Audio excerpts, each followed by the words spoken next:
Howdy guys, JimJam Gaming here, and we're going to be doing another Indie Insight, but this time instead of doing 3 in one episode, I'm going to just focus on this one game. It's Legends of Ellaria, a nice indie game for you all. So the game is made by a studio called Larkon Studios, and it is an RPG game in its early access stages of the game. But we take a look at it in this game. We'll have a quick look at the storyline, see where it's going, have a look at the graphics, see what they look like, have a look at player dialogues, and just generally have a quick look at the gameplay of the game and just see what kind of an insight we can see in the beginning. So first off, we have the controls, which is like normal other games. WASD to move around, you've got the mouse to move you around, the cursor and the crosshair in the big middle of the screen. To jump, it's obviously spacebar, E to open doors or search enemies, and you know, you get the combat system, it's click the mouse to attack. You've got a little abilities bar at the bottom, 1, 2, 3, 4, 5, 6, 7, 8, 9, 10. You can put things there like, you know, different weapons, spells, etc. So the graphics is what I really wanted to talk about in the beginning here. The graphics ain't really that bad considering it's an indie game. Obviously, they haven't got infinite amounts of money like the AAA games have got to go behind the game. But they've done well with what they can use their engine for, with whatever funds they've got. The way the world looks, you know, things coming over in the sky, the actual environment looks really good considering, again, it's an indie game. You've got to remember this, guys. But because it's so early on in the early access, there is a lot of bugs going on at the moment. You also see a lot of delay when you try and talk to people. The game kind of freezes up a little bit. I had a bug where I couldn't select different items off my action bar, so I was kind of stuck a little bit. But other than that, the developers are active, they're working hard on this game, and it's down to people like me and you that go out and buy the game, support the developers if you want to see, obviously, Legends of Ellaria develop into the game that it wants to inspire to be. In this game, typical RPG, you've got your inventory, where in this type of RPG you can reorganize your shapes of your inventory to make sure that you can fit the most capacity in the inventory, i.e. move the potions into the single squares and then move into the bigger items into the squares that you can fit other ones on top of each other. So utilize your space properly. You have your health bar, you have your mana bar on the left and right of the action bar, and my guy's wavy hand animation kind of makes me sick. It looks like Luke Skywalker's hand. So the general storyline of Legends of Ellaria is that you're a king of some sort of lands. This is where we are now, is Ellaria. We've just come through the portal, but this part is Ellaria. We were a king of previous lands, and now we're trying to, you know, expand our kingdom because we were under attack by another nation, which we will probably learn about later on in the game. This bald-headed bloke, he's our advisor. A nice beard and a nice moustache going on there. It's kind of rolled up like a slug. But he's our advisor. I'm kind of guessing that he's going to be the go-to guy when we want to develop our kingdom, we want to see our armies grow, we want to do something that's important, or if he wants to guide us in the right direction, it'll be this bald-headed cue ball. That'll be the one to go and see. So he's just told me to go and build my own house, and this screen here is the building screen. It goes into a bird's eye view. At the moment, obviously, there's not a lot I can do but build what I was told to build, which would be a house. In the top left corner, we have our resources like 262 gold, 50 silver, 86 wood, and 3 rift stones. That's what they're called, rift stones. I'm not quite sure what the rift stones are for yet, but I'm sure I'll find out later on in the game. The building menu's on the right hand side, so you go into construction, you can do your terrain, or you can recruit members to your army per se. It turns into an RTS, this does, which is pretty cool for RPGs to turn into an RTS when you go battle other armies, recruit other armies, and then pillage and take the rewards for yourself. So that's pretty cool. So obviously different selections cost different sorts of resources. To build up your town, you've got to start off with houses, and then it goes on from there. To get your economy booming, you've got to market, and then you've got to get some barracks to get some decent militia behind you, because you start off with a few little raghead militias, and they're kind of just weak, basic, bare-bone guys that'll come with you and get hammered by anybody. So they're not even worth bringing around. But You come back after some game time on this and your house is built. These guys are the militia I was talking to you about earlier. I got stuck in a bug here, that's why I'm twitching around like a kite. Look at my guy, he's like teleporting about 3 inches. You have neighbouring towns and neighbouring farms next year that are already pre-built, which is kind of cool. They grow crops. You can get bandits in the environment. You can get monsters in the environment. You have different places to explore, which is another cool aspect of the game. You can bring your militia guys with you, and they can attack enemies on site, which is handy. The first part of the militia fight that I just do in a sec, they're not very good. I don't know if we can equip the militia with better weapons yet, unless we have to buy a forgery and stuff like that.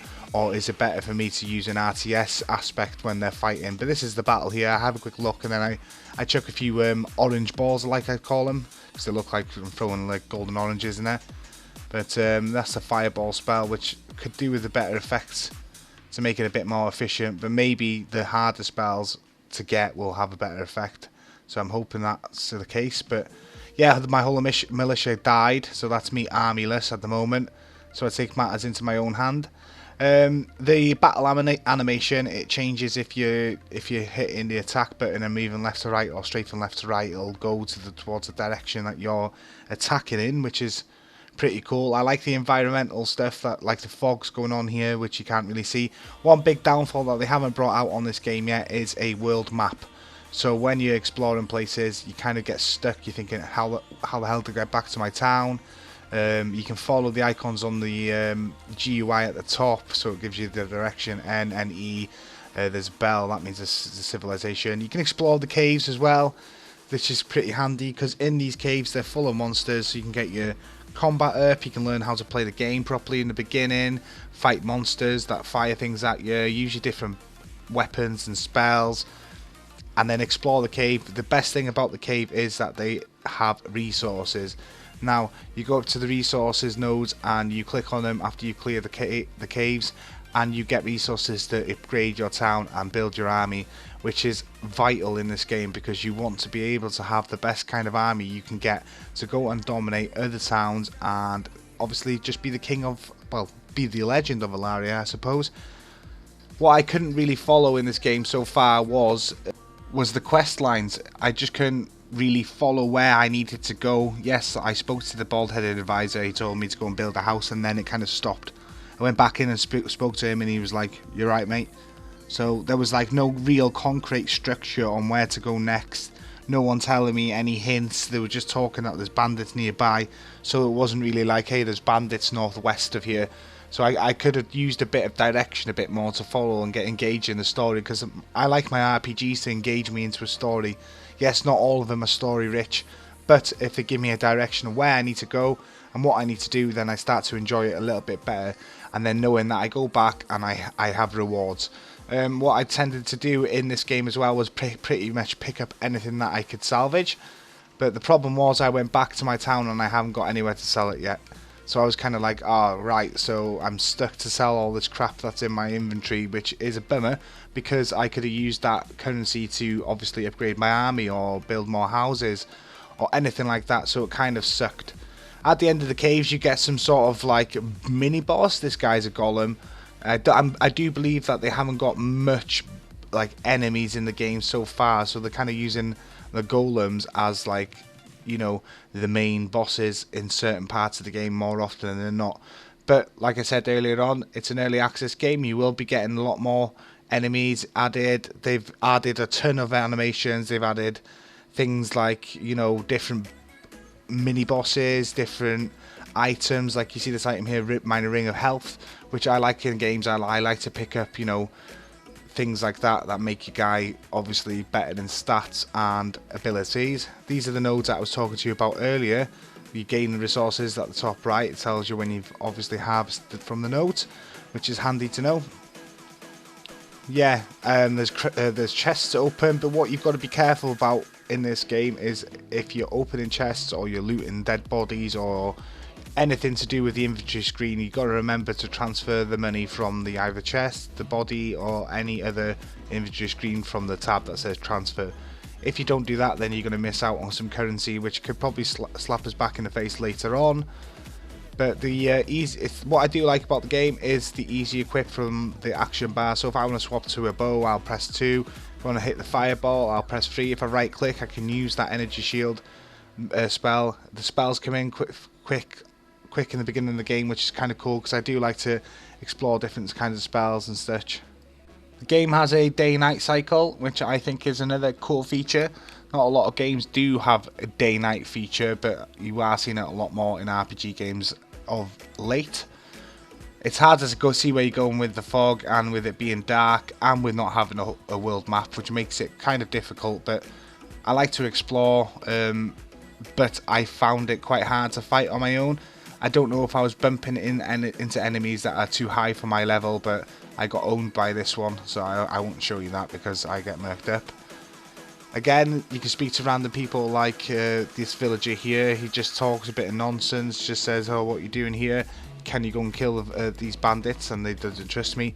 So there is some story in it. Earlier on in the game, the dialogue didn't have the proper apostrophe, so instead of putting an apostrophe there for, like, say, don't, it just had the D-O-N and then a big space and a T. They're little bugs that you do find within the game, but you have to look past it because it's an early access.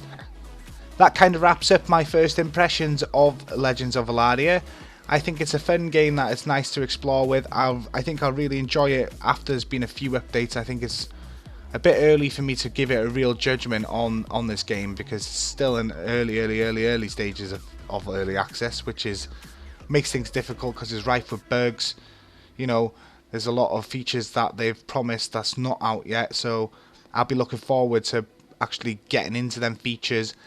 The upside is that they've got some really nice graphics. They've got some, you know, good features like these building features. The RTS is going to be real cool, building up an army, nurturing them, going to invade other people.